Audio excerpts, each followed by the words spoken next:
So it's not about what we're doing, it's about who we're being. And so instead, what we do is we realign the internal dialogue to match what it is that we're going to want to create. Now, this sounds very simple, but of course, it's a challenge because it's daily work. Why is it daily work? Because we continue to have experiences every single day. Are you ready to bring your dream body and health into life, but just can't seem to keep the motivation going?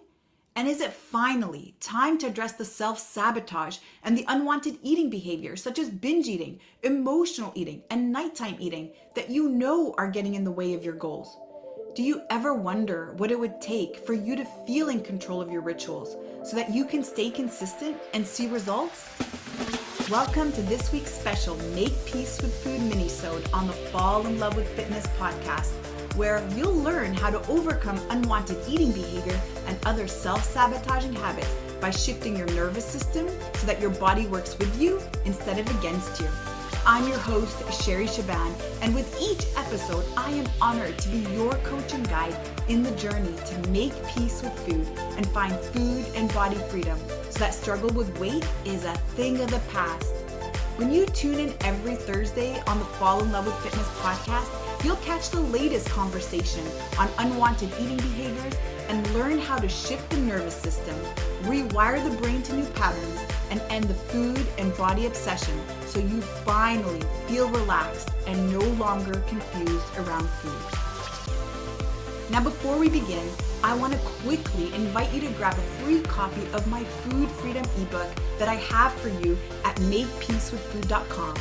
And if you find that this conversation resonates with you today, then I also want to invite you to join our free Make Peace with Food Facebook community at myfoodfreedomlifestyle.com, where you can connect with me and my team directly. The links are in the show notes. And of course, if you know somebody who you feel could benefit from these conversations and discussions, make sure to share this podcast with them too. All right, athletes, now let's get into it. All right, welcome to the One Body, One Life podcast. Hi, I am your host, Dr. Jason Wan, lifestyle physical therapist. As you guys know, I already talk about many things from pain relief, strength, mobility, habit change, lifestyle change, and I have a extremely special guest, Sherry. And Sherry is just somebody that I've actually been able to get onto her podcast. I feel like we have a very mutual connection, very genuine, core connection around just how to just live a much healthier and more robust life. So welcome in, Sherry. How are you? I'm well, Dr. Jason. Thank you so much for having me here and happy to be back on and reconnecting with you. Absolutely. Sherry, why don't you just tell people a little bit about yourself and then we'll dive into our topic. Yeah, sure. So I'm a health and life coach and a DO. I'm a doctor of osteopathy and I'm based from Montreal, Canada. And I got into this space almost 25 years ago now, which I'm like revealing my age to everyone now. But I got into this space, actually, I'm going to say a little bit by accident. And the reason I say that is because growing up, I was super involved in sports. I was what I guess would consider a very athletic child. I was very competitive against all the boys, and I played practically anything that I could possibly get my hands on. So I'd compete against the boys when it comes to push-ups or trying to run faster. And by the time I got to high school, I was playing varsity sports. And so that was really my identity. I was Sherry the athlete. Everyone kind of saw me in that way. And then when I was 16 years old, when I was in high school, I got hit by a car. And that completely changed my life because I ended up having to see a doctor. I was in a lot of pain at the time. And it was this pain that just got more and more intense as time went by. And it got to the point where I wasn't even able to shower on my own. And so by the time I got to go back home to see my parents, I was in boarding school at the time, I was told that I had severely damaged my spine and I needed emergency surgery. And after that surgery, the doctors told me I wasn't allowed to play sports again. And I listened to this advice for a long time, just finding myself now engaging in a new environment, in a very different social environment, the one that your parents tell you to not engage in while you're growing up. And I did that for many, many years until one day, it was my early 20s. I just kind of had this night after partying and I was like, who is this person? This isn't me. I could not relate with who I was. And it was actually at that time that I decided to sign up at a local gym. So despite doctor's orders and despite the fact that I was on pain medication, really to get through the day, I signed up at a gym and then just started to copy people around me. I didn't even know what the movements were for, what they did. I just stayed consistent. And in a matter of months, Jason, I was actually able to overcome the back injury. I was able to overcome the chronic pain, get off the pain medication. And that's when I decided to shift career directions. I was actually doing a master's degree in chemistry at the time, and I got into athletic therapy, and then just history just continues. And then I became a certified athletic therapist. I got into osteopathy, and since then have helped people also overcome limiting beliefs, help them manage injuries, and really create the person that they've always envisioned that they would be. Awesome. That's such a good. I think that's why I brought you on here too, is because we have that kind of like mutual understanding of overcoming our own pain issues. I've spoken it before how I got into a couple car accidents kind of very consecutively, and a lot of doctors, chiros, a lot of people were telling me you have a crooked spine, you have scoliosis, you have early disc degeneration. These are just words that were kind of fear mongering, and it left me in a place where I was fearful. I had to like just sit up tall all the time, and I was afraid of loading my body up until I started to learn things exactly like you, started just dabbling around strength and kind of optimizing nutrition, my habits, changing my mindset overall. Yes. And that's where I think both of us are successful. So I guess that kind of leads us into our topic, which is kind of shifting identities for massive changes in your health. I know those words sound very enticing for a lot of people. And it sounds like, I think a lot of people, they may have a sense of, man, that seems just like way too much. You know, like how like just basically people in the world, we're so caught up in the quick fixes. We like the things Amazon sends us things within 2 days. So tell us, I mean, I guess, why don't you have your own definition of, Sherry, like what is identity and why do we need to essentially change our identity in order to see long-term success with our health? Yeah, so good. And you know, coming back to my story, and you know, just again growing up as a child who is an athlete, like that was my world, that was my perspective in life. And so everything that I did came from that identity of me being an athlete. I had to be strong, I was resilient, it was all about the training, it was always really about focusing on my fitness, focusing on what my body could do for me. And then after the surgery, and especially after the doctor said to me, well, you have a damaged spine and now you are a person with a back problem, then my whole world became a person with a back problem. And in fact, that was my whole world. My whole world actually during that time where I was on pain medication every single day, that by the way did very, very little for me. My whole world was, okay, what kind of chair am I going to sit in? What kind of car will I sit in? And if I would go to a party, I'd always have to ask the host, is there a place for me to lie down? So I became the girl with a back problem. And again, imagine how that limited my social life. Imagine how that limited a lot of the things that I wanted to do. I needed help always to carry something or to lift something, or even to just be super mindful around how long I would sit down for. But it was the moment that, like I said, I woke up that one day and it was just this massive aha moment of like, this is not me. This is not within my alignment. I never even saw myself even becoming this person. And I wanted to be that athlete. I wanted to be that person that I always envisioned myself to be. I mean, I even remember when I was a young girl, I just even remember just picturing my future and seeing myself training people and seeing myself always being very fit. And here I was living a life that was the complete opposite of that. And so going back to the gym, I'll have to admit, when I first signed up and just started copying people around me, I was experiencing pain. And there was these moments of, well, am I doing the right thing? And of course, you have the voice, the doctors in your head telling you, you're not supposed to do that. You're going to injure yourself further. And so there was just this very delicate sort of conversation I always had in my mind. And what came out of that, Dr. Jason, was just this concept of the difference between real pain and fake pain. And so real pain for me is pain that's always there. It's that chronic pain that's constantly there. It's nagging. It's what is there that wakes you up at night. It's just constantly there no matter how much you rest, no matter how much medication you take or what exercises you do, it's kind of always there in the background. Whereas fake pain is that type of pain that ends up going away the moment you stop your activity. And so I use that little indicator to be able to push myself and to really learn even where my limits were to help me transition into that identity and just really reconnecting with self.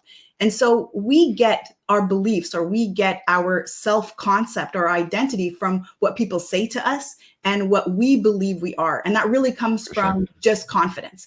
And so by reconnecting with who you are, you're really your true nature and what it is that you want to create in your life without the influence of others is the best way to really reconnect with the identity that you want to create. And the identity is created. And that's what's really, really powerful. We don't have to wait for people to tell us what to do or who to be. We can create it simply by aligning with that energy, aligning with that ultimate vision, and then making the movements to then step towards it. Yeah, so powerful that what you just said. I wanted to share the definition of identity, which I had this popped in. And the definition of identity is the fact of being who or what a person or thing is.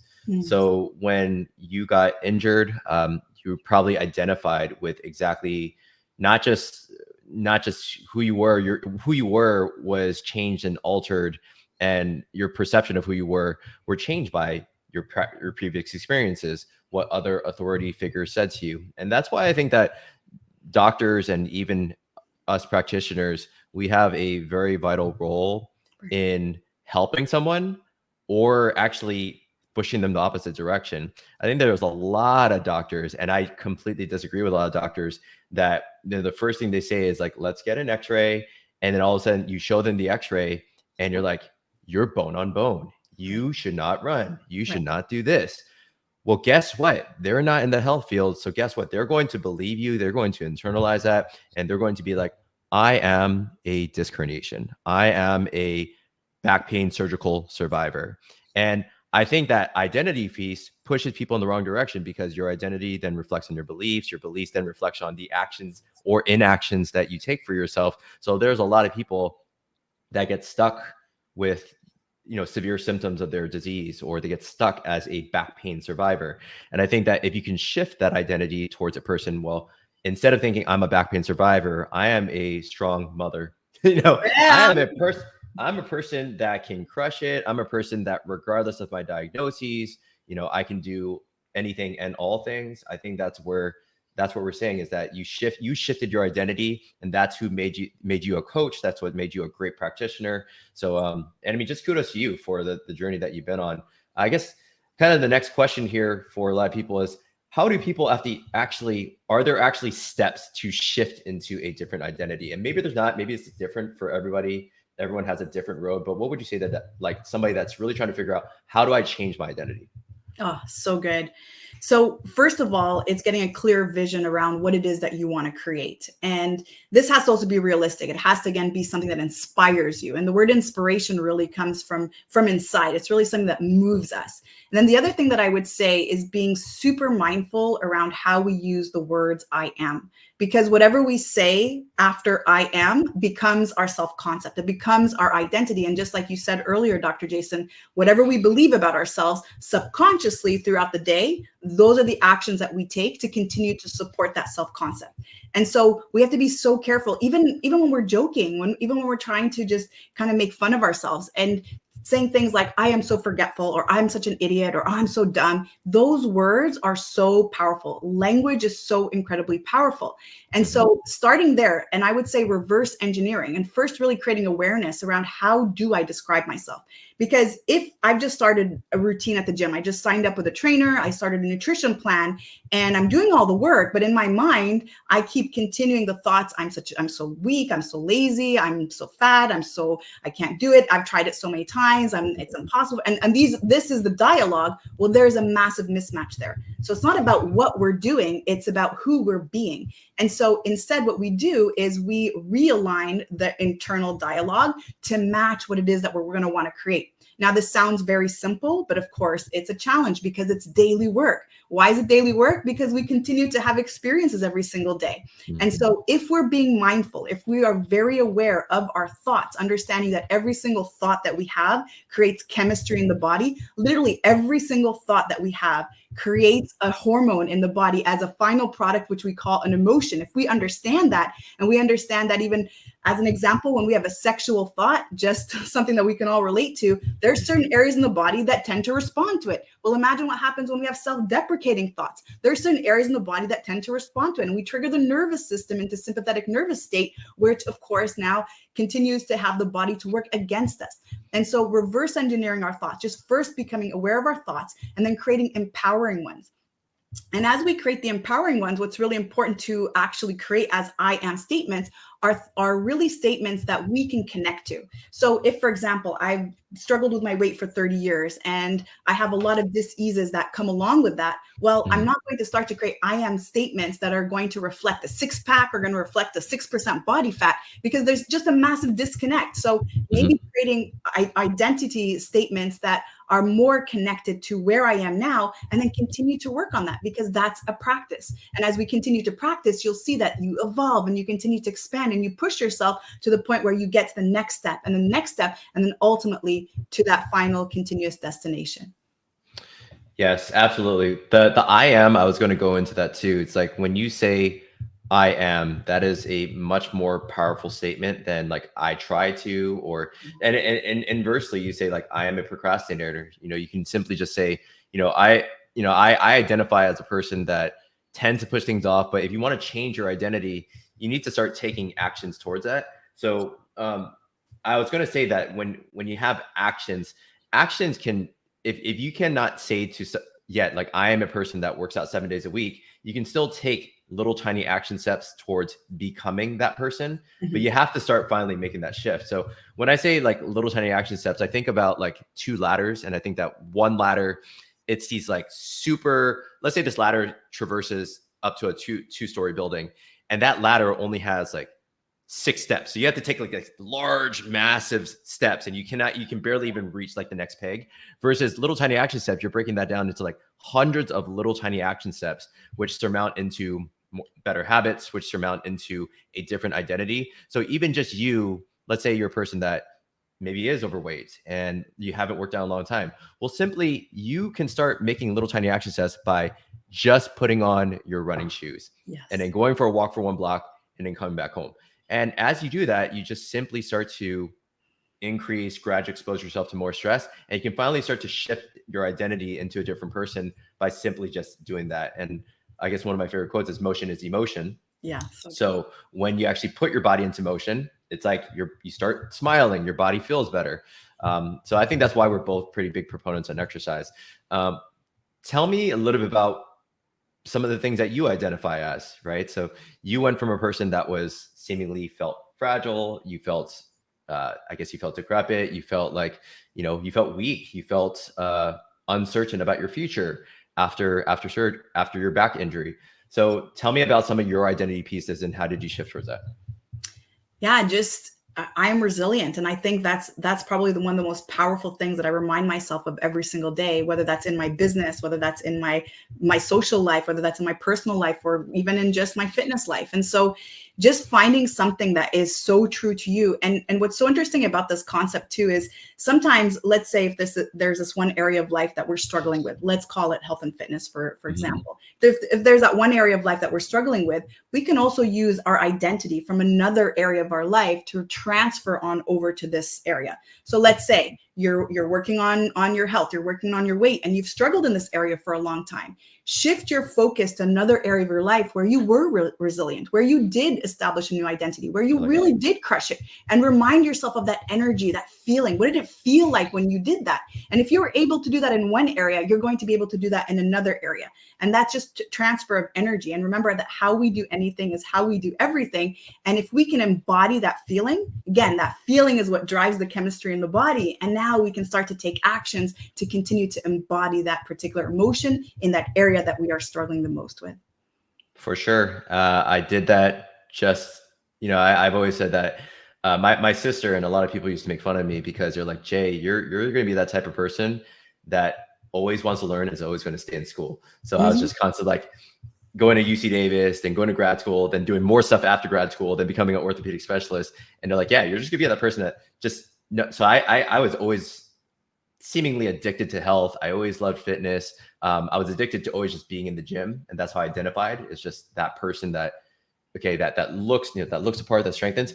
I didn't know anything about fitness or business. So, that's exactly what I did. Was I knew nothing about it, but I kind of used my resilience that I and my persistence I used in the gym. And I started just to learn more about finances and taxes and how to even start a business. And ultimately, I think we're all trying to improve in all aspects of health. But I can say definitely that I took exactly what you just said and translated it into a different sector that I knew nothing about. And I know that's uncertain for people, but you're creating certainty through resilience in other aspects of your life. And I think that's just a really good tip. Have you ever heard of, like, I guess, affirmations? And do you use affirmations? Do you tell your patients about affirmations? I'm just curious. Yeah, affirmations are very powerful, very similar to I am statements. And they also are very powerful in the other direction when we use affirmations in a negative way. And so again, it's just creating mindfulness around what we are so connected to and what we want to create. And so affirmations start with an I am at the beginning. And then there is a present tense. So I am creating. And then there's an emotional component in it. And so notice how everything that we're talking about right now in just the last 10 minutes was around creating emotion, embodying an emotion, being mindful of the I am statements, and then really being present, because identity is the present tense. It's not I'm gonna be or I used to be. It's really where I am right now. But it's very, very powerful. And again, the most important thing to really have these different types of exercises and tools that we're talking about work is for you to really be connected to it as though it's your truth. Yeah, for sure.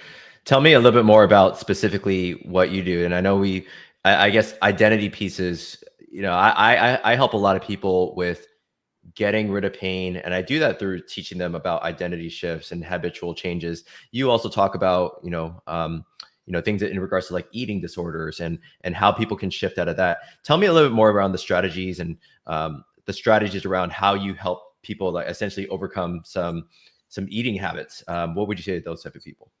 Yeah, so I help people, mostly women, overcome unwanted eating behaviors such as binge eating or emotional eating or mindless eating by really addressing the nervous system. And so this applies to also self-sabotaging behavior, whether that's using cannabis or overspending or using alcohol or any other substances to really cope with emotions. But my belief, and through my practice and my experience and study, is that when we are locked into what I call protection mode, which is the sympathetic nervous state, then our body's always, always going to seek out survival. And the way that the body seeks out survival, we look at it as self-sabotage, but what the body's actually trying to do is to help us really not die, not perish. And so when our thoughts, which, by the way, trigger our sympathetic nervous state, when our thoughts are driving that particular nervous system state, that's where we start to see that we have more cravings for sugar. We have actually more cravings to eat. Anytime we are in sympathetic nervous state, we turn on this natural mechanism that we have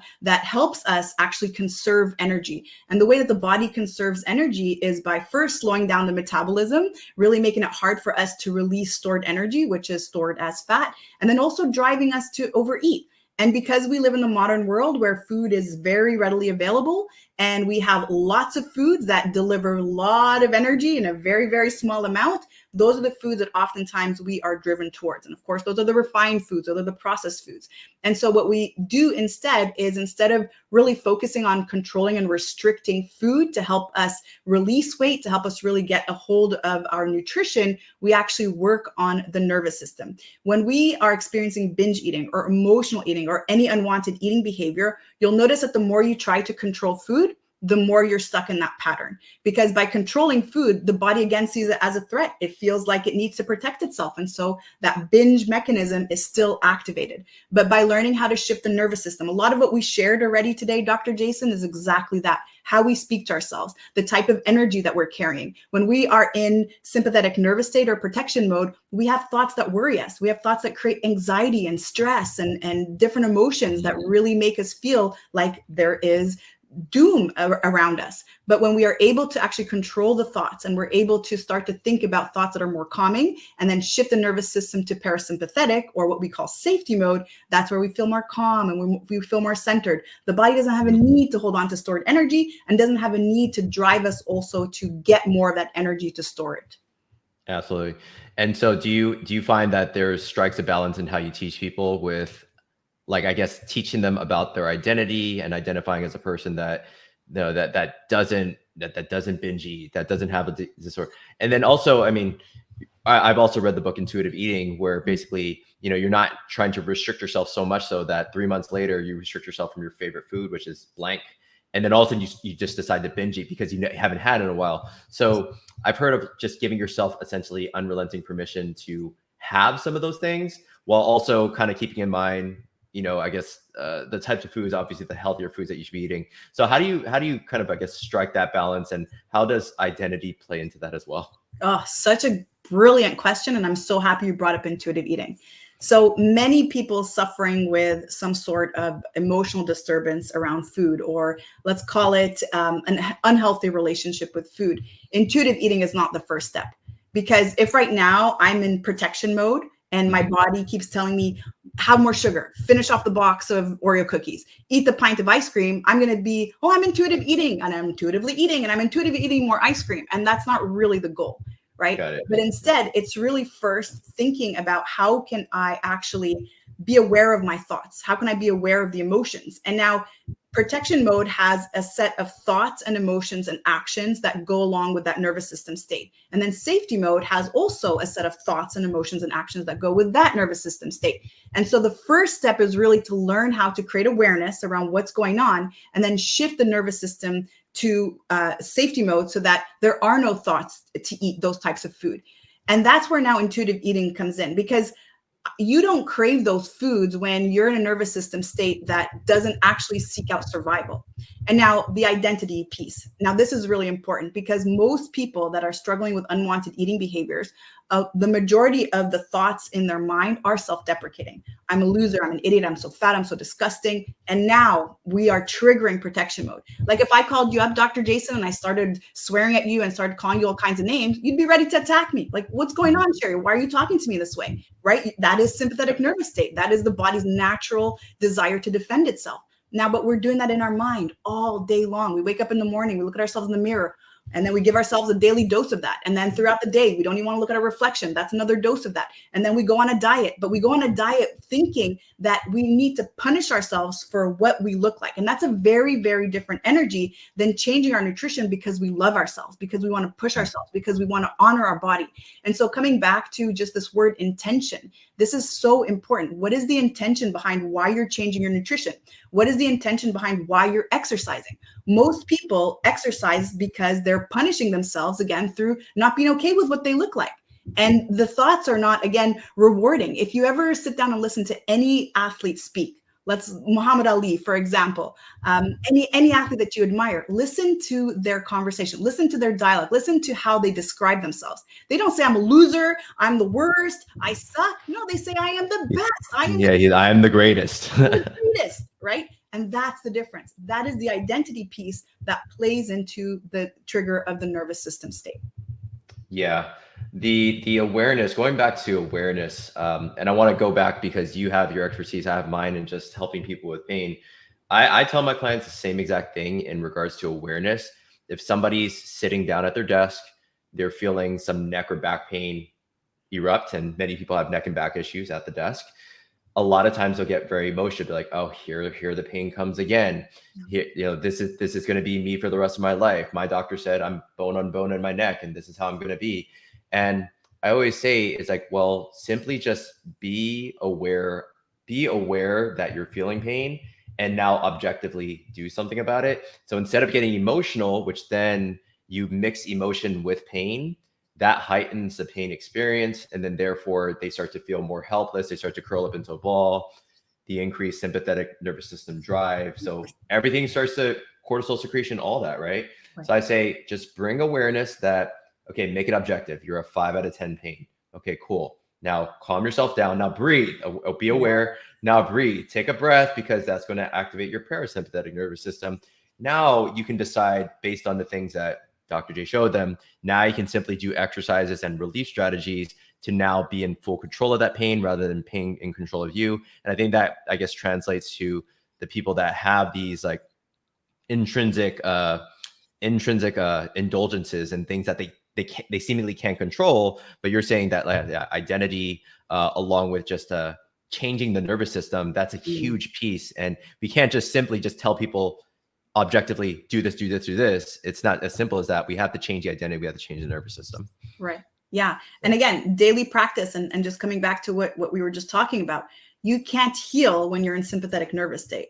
That's why we want to shift to parasympathetic. And it's interesting because it becomes this vicious cycle. So we have this unwanted eating behavior that is driving us to eat all of these foods that are creating more inflammation. And now we're feeling bad about ourselves. So now the thoughts are now re-triggering sympathetic nervous state, protection mode. And now again, we're eating those foods. And so there's a cycle. And a lot of the people that I work with also have chronic pain, hold a lot of chronic pain. But when we are in sympathetic nervous state, chronically stuck there, the body's not healing. The body's not resting and digesting. So there's constant inflammation. And now we're feeling it globally. Yeah, for sure. So kind of shifting gears into, let's shift gears into maybe even the habit side of things, right? So you talked about just, you have to do things with intention, you have to do things frequently. So why is frequency of action so important? And I guess that's kind of a very generalized question, but I have my 2 cents on like frequency and why that's so important. But as far as like frequently either coming to your coaching calls and constantly hearing it, or like frequently taking actions, why is that so important? And why is it so important in terms of not slipping backwards? So good. So consistency is actually what drives results, not intensity. And this is where we actually have it backwards. So when it's New Year's resolutions, notice how we actually dive right into intensity. I'm going to train 7 days a week and I'm going to train for 2 hours every day, even though right now I'm completely sedentary. But the consistency part gives us this feedback of confidence. So what I'll always say is start with even 5 minutes. I get you want to be able to run an hour, but just start with 5 minutes. Because if you can consistently show up for 5 minutes, what you also tell yourself is that you're always committing to yourself. And the more that you repeat something over and over again, that's where it becomes a habit. That's where it becomes a pattern. That's where it becomes a part of your identity, because ultimately your character, your identity is the sum of all of your habits. And so over time, then you can ramp up, you can increase the intensity. And so if you look at my training volume, I constantly have consistency. By the way, I'm an anti-diet advocator. I don't count my macros. I don't weigh out my food, and I'm at 15% body fat. And again, just because I have consistency and I'm so in tune with what my body needs that day. But the more you establish the consistency, the more your body also gives you those messages. Now, looking at, I was saying my training volume earlier, that means on some days I may do more than other days, but that's again the consistency component. Some days, maybe my body only wants yoga. Other days, my body wants to go run for 2.5 hours. Some days my body feels like hiking. Other days, my body just wants a 4-minute Tabata. And so when you establish the consistency, that's also where you start to see the volume over time. Whereas when we're focusing on intensity, the focus is always on how much. And sometimes the body doesn't have that same 100% on a particular day that it had on a different day. And so by allowing yourself to just stay consistent, allowing yourself to be flexible and adaptable is what's going to keep you committed over time and allow you to really listen to all the signals that your body always gives you. Yeah. I talk about this word capacity, and people are like, what the heck is capacity? Well, just kind of look like at a battery, and the battery has a certain amount of milliamps, and like that's the capacity before it dies out. So I think just kind of going along with what you're saying, we all have a specific capacity of load and how much our body can tolerate. So a lot of my clients, they keep repeatedly hurting themselves and injuring themselves because they don't have a good sense of their capacity. They're like, oh, I'm going to do the same thing that I did 20 years ago and dive straight into 3-mile runs. And then all of a sudden they hurt something. So frequency is where if you're taking just small action steps every single day towards getting your tennis shoes on, going out for a run, or let's say you're trying to get back into weight training, so you just start off with light weights and just being more in tune with what your body needs. Frequency allows you to have that intention, to not think about like just the all or none mentality, but instead adopt more of an all or some mentality. So the days that you feel more stressed out or tired, you bring something to the table, right? And it's just about even consistently showing up and doing something versus even the days that maybe you're feeling better, then you kind of bring a little bit more. And I think that's kind of what you're saying and how you kind of train as well. Yeah. Yeah, 100%. And, even when I was training for Ironman, I trained for time and not for speed or distance. So let's say my run was an hour, that sometimes looked like crawling. Other days it looked like I was a cheetah, but I ran for that hour. And so whatever my body was able to do that day, that's what I allowed it to do. And for that reason, I was able to train for the year, 20 hours a week, practically without any injuries, and still be able to stay consistent with my training. Perfect. Just going into the identity piece and making sure that people maybe to the end of this is having something concrete to shift that identity. So do people think about just forward engineering where they're just simply just starting saying, I am present tense and I am going to do this? Or do they reverse engineer and just start taking action? Which do you feel is like most important? Yeah, this is so good. And so I have this exercise that I share in my coaching, and really it's this sun that you draw out. So you draw out a circle, and then you draw out 12 rays of the sun, and then inside that circle you draw out your goal. And your goal is really that highest vision of yourself. It's not even something that you want to do. It's really that person you want to be. So start there. Who is it that you want to be? What type of person is that? What is that identity component? Don't even worry about where you are right now. Just who is it, that person that you want to be? And now that you write out that person that you want to be, now out of those sun rays, just write all the little emotions or the things, the activities that you would be doing when you are that person. Okay, what you can see that person actually doing and creating and feeling and being and all those things in their lives. And then now asking yourself, okay, so that's where I want to go, but where am I now? And so if you notice, okay, well, what are the thoughts I have now? What are the emotions I experience now? What are the activities that I do now? Do they match that version of that sun that I want to become? And so by understanding first, again, like if I was right now, I'm in Montreal, if I was to drive to Toronto, I can put it on my GPS and I know that I'm going to drive to Toronto. So I have the direction. I know exactly where I'm going to go. Now, how long is it going to take? It should be about 5 hours. However, I've driven to Toronto before and I had 2 flat tires on the road and it took me 12 hours, but I was still on my way to Toronto, right? And so you need to have that destination. And then from there, from that being, from that energy that you're wanting to shift towards, now start to write the habits. What are the habits you think that that person is doing on a day-to-day basis? Now, if I'm not really sure, well, maybe I'm going to call my friend, Dr. Jason, and ask him, hey, what time do you wake up in the morning? What's the first thing that you have? What do you drink in the morning? What's the first thing that you, how do you eat? How do you move? And I know, Jason, that you got like some exercise equipment in every single one of your rooms. I heard, right? Yeah, so let me get some ideas from him. And now I can start to try on one habit at a time. And now this is called habit stacking. You try on one habit. How does it fit for size? Okay, once you've mastered that, once that feels comfortable, when you've applied consistency first before intensity, now move on to the second habit. And so your identity and really that self-concept becomes the sum of all the habits that you're stacking. And so again, starting with that end product, that end vision of where you want to be, does it resonate with you? Does that align with you? Discover what the habits are there, and then start to slowly move towards that. I love that. I think I'm going to steal that from you if that's okay. Oh my goodness. I'm just going to be a thief and just absolutely just steal that and employ that with my own clients. I think something that I've done in the past, and it's kind of a spin. It's not as beautiful as your son, the sun analogy. But I simply, a lot of times, if somebody just wants to simply change who they are, I kind of take this biopsychosocial approach. I have people just kind of write on a piece of paper, what are some of the positive and negative thoughts you have about yourself? What are some of the values that you've had from either your past experiences, what you've learned from your parents, other authority figures? What are your beliefs or your past experiences that surmounts into the current situation that you're in? And that situation could be, again, eating disorders, diabetes, chronic pain, whatever it is.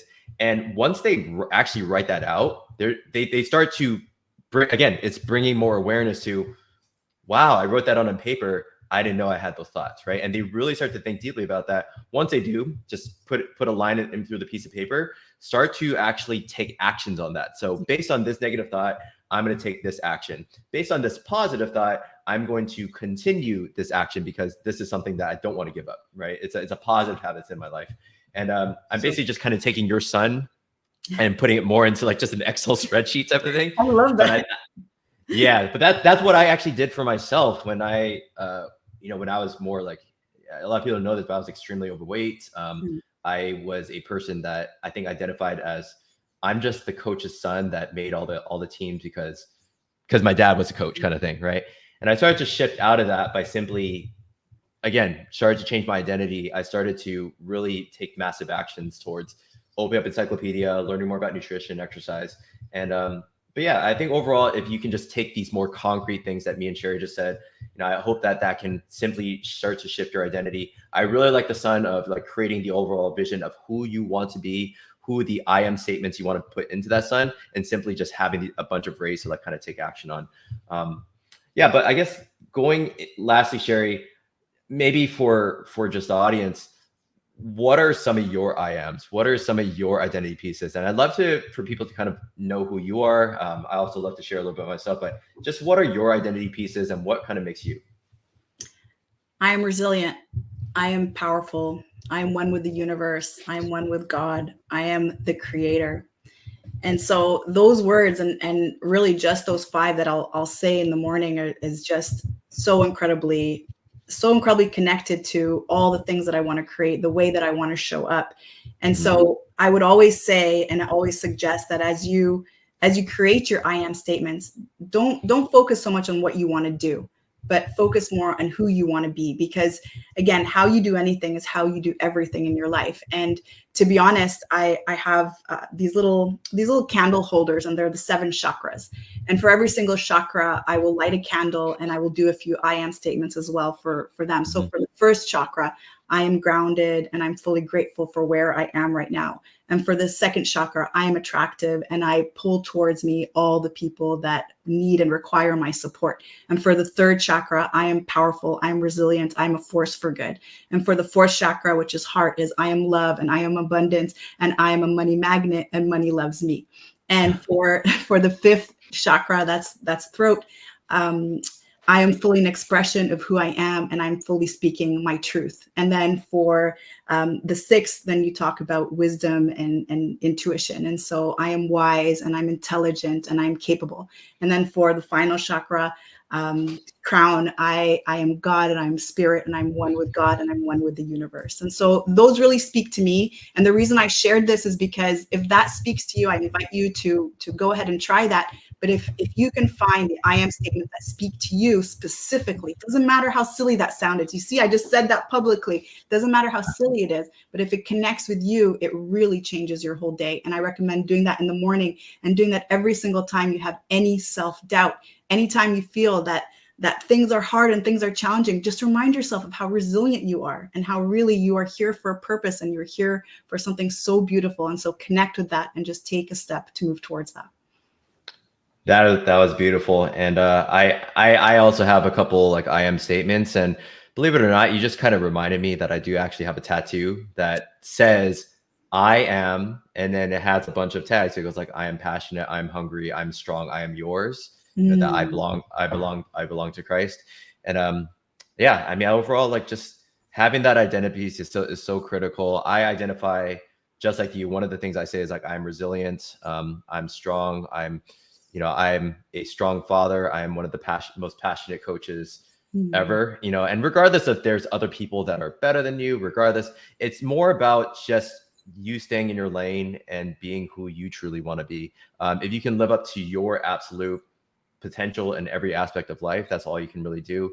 And I think just giving the audience a sense of truly making changes is what I really wanted to do on this specific episode. So I really hope that people having a sense of like who we are as people, who we are as coaches and doctors, but also just having some concrete, like this is what you can do to actually shift yourself from a state of fragility, disability,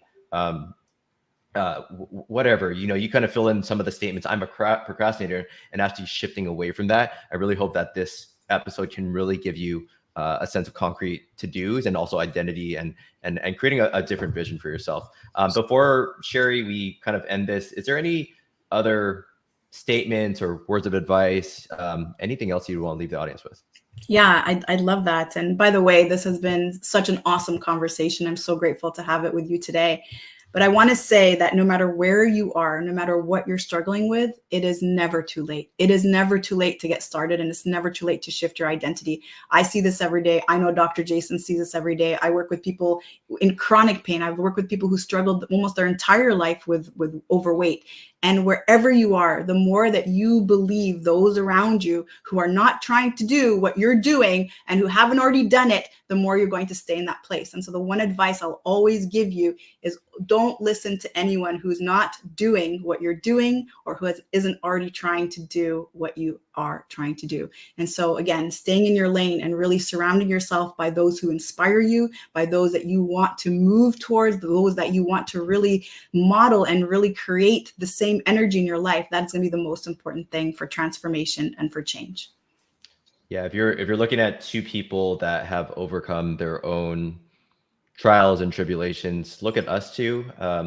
Everybody is going to have a different story, a different narrative. They have different chapters for their books. But if you're looking at Sherry, who overcame her back issues, me, who overcame obesity, also overcame a sense of chronic pain, I think you always look towards us as people that you can always reach out to get guidance from. And Sherry also has her own podcast as well, and that's how we actually connected. So I wanted to invite her on just to bring value to this podcast as well. So I guess just to kind of end this here, Sherry, where can people find out more about you and how can they find you?